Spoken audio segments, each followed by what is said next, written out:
it's good. Because Lena and her fiancé are engaged already. They were so blessed. I was thinking, and I felt pity of myself. Why is it my fiancé don't marry me yet? I am so sad about it. This is a very sad letter, actually. Your wife and you are the most awesome expat couple. Thank you. I got jealous. I hope one day my fiancé from, well, I won't say where it's from because it might embarrass. From blank, will gonna marry me. It is nice feeling to know that someone is willing to marry you, right? Yes, it is. Congrats to both of you. So, I actually said, my response to her was, ask yourself how it serves you to wait so long. Will he ever marry you? It seems unlikely. And then she responded, no, he told me that already, because he is only separated. Now I've been phone jacked, and Beth I'm gonna help your advice. is gonna help me. Okay, separated. So, he can't marry me, but I am still waiting for the time he'll marry me. Don't wait. If you want my opinion, I said, and she said, yes, please. Okay, short answer, I sympathize with you, but after so long, he will never marry you. Move on, my friend, you deserve better. Okay, now before we start into giving any advice on it, let me just read this.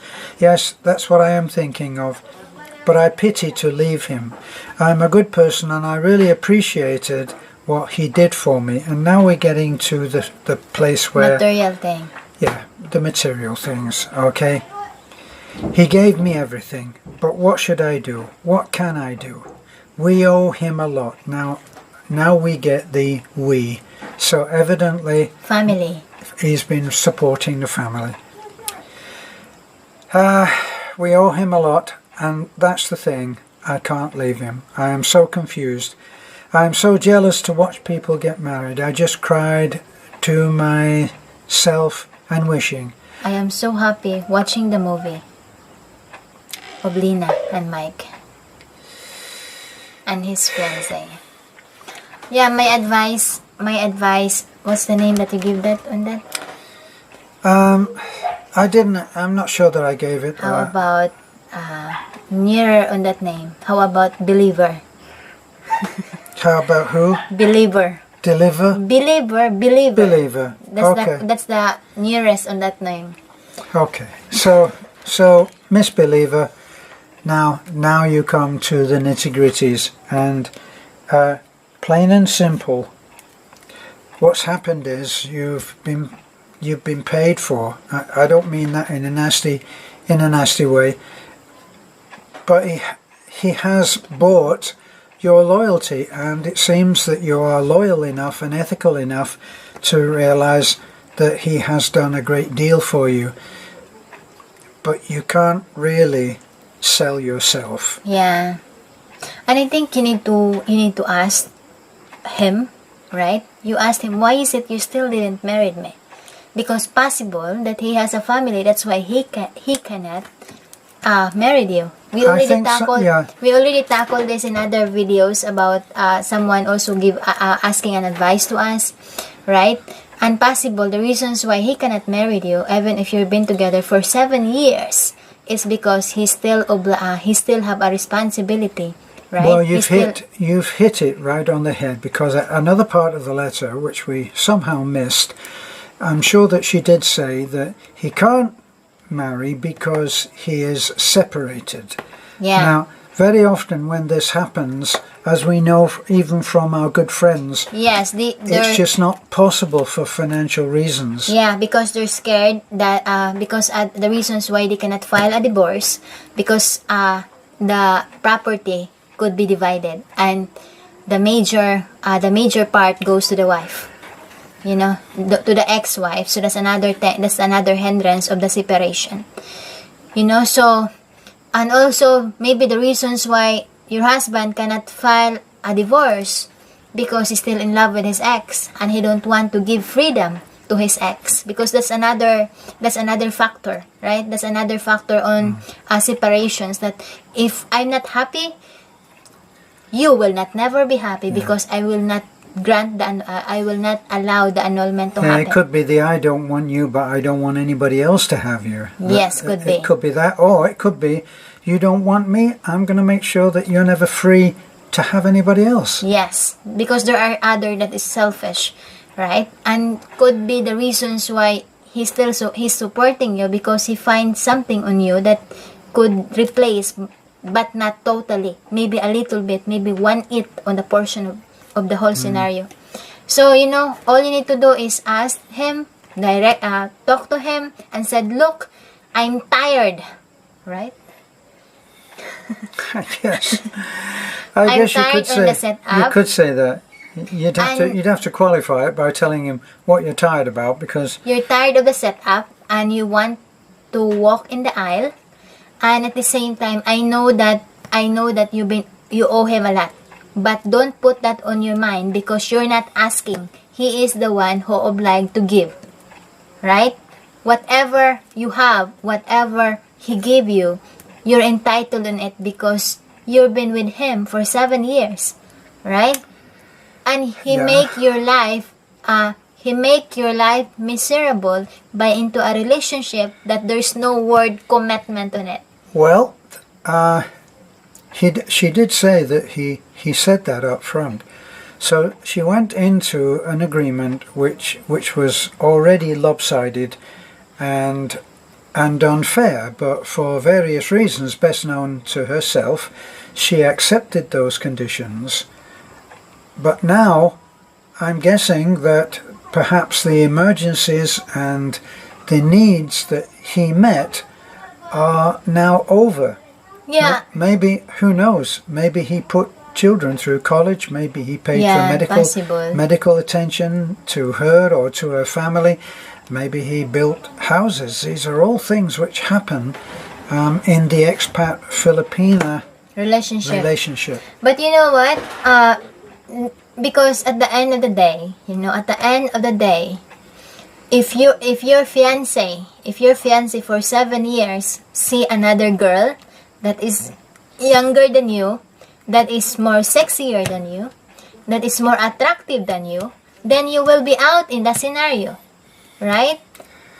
One would probably lean in that direction. Yeah, yes, so that's why you need, and you're not getting younger, you're getting older, and you need an assurance, because it's not, aside from it's an unethical relationship, you need to make it right, because in the eyes of the land, in the eyes of God, your relationship is not ethic,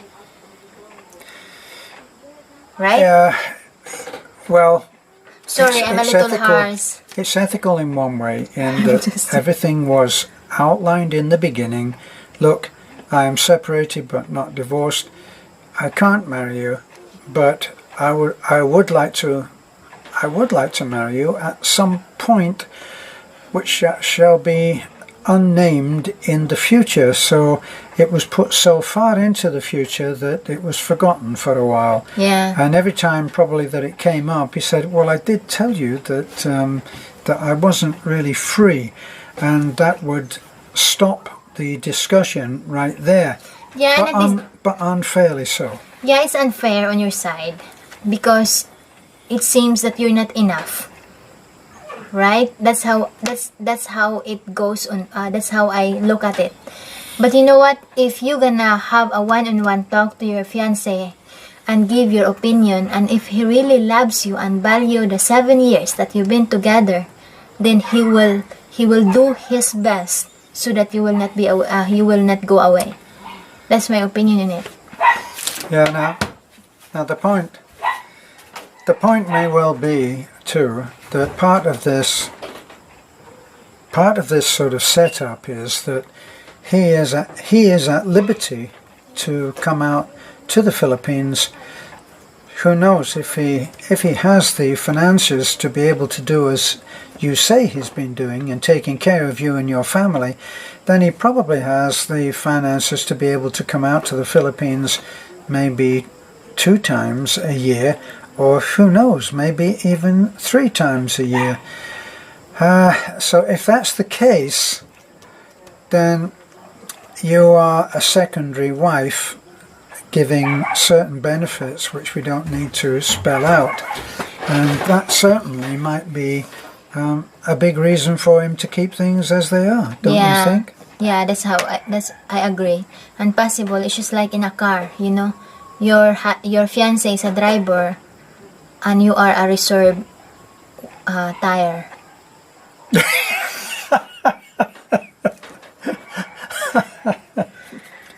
Sorry, ma'am. Sorry, I didn't Honey, make it. you come out with some classics.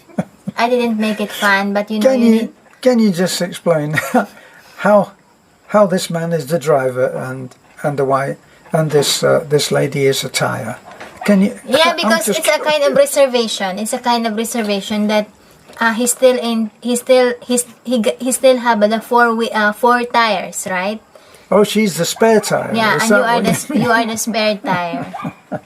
So sorry to see that, but 7 years is enough. Is enough to be gone. Yeah, is enough to be a fiance, right? 7 years is okay for boyfriend and girlfriend, right? Because there are some boyfriend and girlfriend that they've been up to 8 years, 10 years, and then you decided to get married, which is normal, right?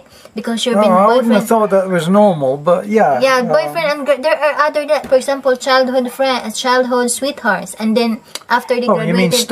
You mean they were boyfriend and girlfriend when they were 10, walking along holding hands? No, when from they're school? in high school, there are some instances that in the television, in high school, in second year high school, there have been boyfriend and girlfriend, and then they finish in college, and then after they got work, they decided to get married.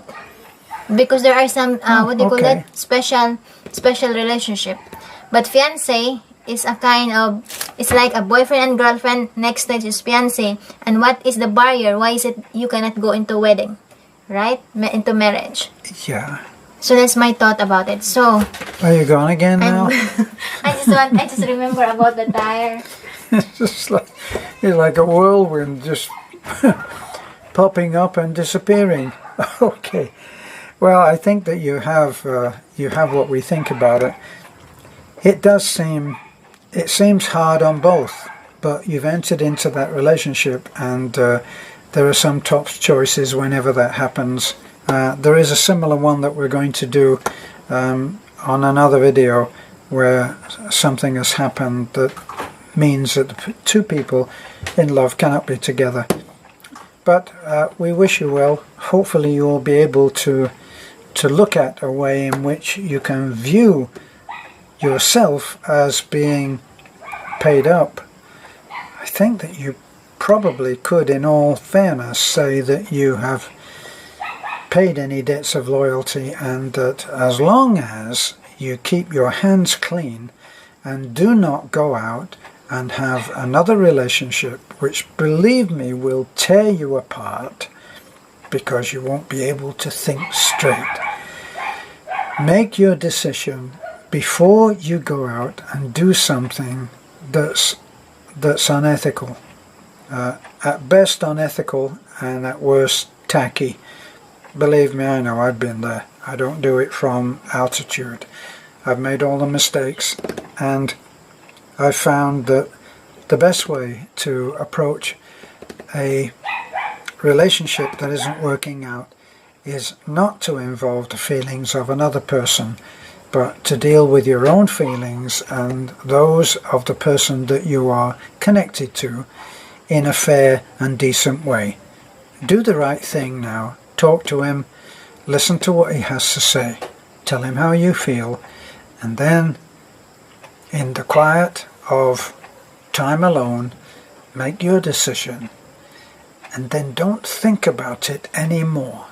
The worst thing you can do is go off, meditate, sit on a hill, look at the sun going down or the sun coming up, make your decision and say, this is the right thing for me to do, and then go back and think it all out again and do something else. So think it through, make a decision after you've spoken to him, and then if it's right to continue, then do it, and if it's wrong, break it off before you start thinking about anybody else.